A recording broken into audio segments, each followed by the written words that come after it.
કુળનો દીવો જ્યાં સુધી રાજી નહીં થાય ત્યાં સુધી દુનિયાની કોઈ માતા તમારું ભલું નહીં કરી શકે, તો વિશ્વાસ રાખજો. આજ કદાચ થોડા ઘણા કામ તમારા હું કરતી હોય ને તો તમારી કુળદેવીની રજાથી કરતી હોય, તમારી માતાના એક ભલામણથી કરતી હોય, તમારા વતી થોડા એને વિનંતી કરી અને તમારા કામ કરતી હોય.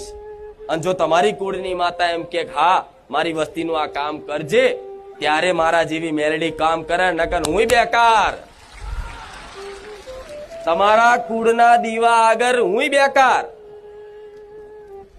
તમારા માટે સર્વોપરી તમારી કુળદેવી, મારા કરતા બી મોટી તમારા માટે તમારી કુળદેવી. એનાથી જગતમાં કોઈ મોટું નથી. તમારા માટે, પોતાના માટે, જે પોતે એની કુળદેવી જે માનતો હોય એના